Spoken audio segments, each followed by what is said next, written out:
রিশাদের বলা কথাটাই দলের কাছে ট্রান্সলেট করে দিচ্ছিলেন সাকিব আল হাসান।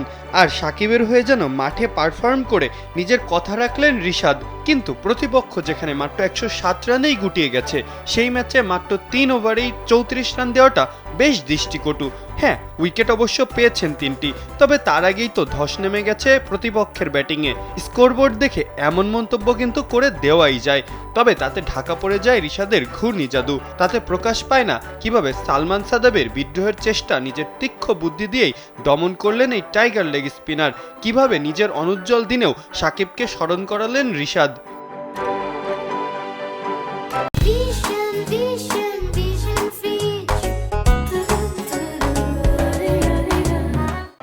ক্রিকেটে একটা প্রচলিত মিথ আছে, সাকিব আল হাসানের বলে 6 মারলে নাকি পরের বলটাই দেখে শুনে খেলা উচিত, না হলে আউট হওয়ার সম্ভাবনাই বেশি।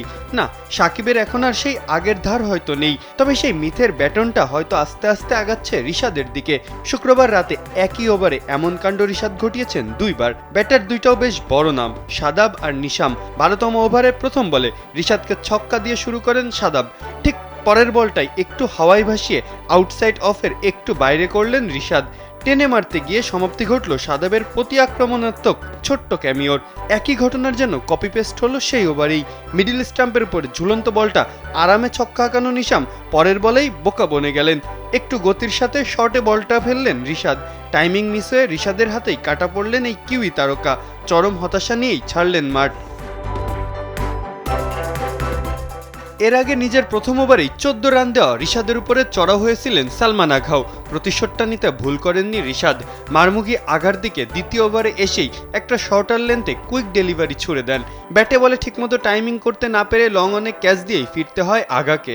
রিশাদ যতটা ভালো বোলিং করেছেন তার থেকে বেশি করেছেন ভালো প্ল্যানিং।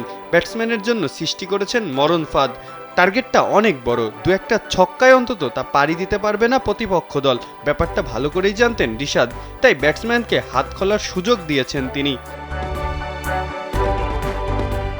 এভাবেই মারতে গিয়ে নিজেদের উইকেট বিলিয়ে এসেছেন সালমান, সাদাব, নিশাম। আউট হওয়ার পরে তাদের আক্ষেপ দেখেই বোঝা যায় কতটা হতাশ হয়েছেন তারা রিশাদের টোপ গিলে। টি-20 ক্রিকেটে দরকার বুদ্ধিদীপ্ত বোলিং। সাকিব আল হাসান যেটা করে গেছেন দীর্ঘ 1 যুগেরও বেশি সময়, এখন সেই পথেই হাঁটছেন রিশাদ। একটা দলে একজন লেগ স্পিনারের কাজ মূলত এমনই, হুট করে ম্যাচের মোমেন্টাম ঘুরিয়ে দেওয়া। কখনো কখনো তারা অতিরিক্ত রান কনসিড করতে পারেন, তবে তাকে দিতে হবে ফুল ফ্রিডম, যেটা শাহিন আফ্রিদি তাকে দিয়েছে। ফলাফলও পেয়েছেন তিনি। তাই তো রিশাদই যেন এখন অধিনায়কের চোখের মণি। রিশাদ ইতিমধ্যেই 12 উইকেট তুলে নিয়ে দলকে টেনে তুলেছেন ফাইনালে। চ্যাম্পিয়ন করতে পারবেন কি তার দল লাহোর কালান্দার্সকে? মাহফুজ আহমেদ, কালবেলা।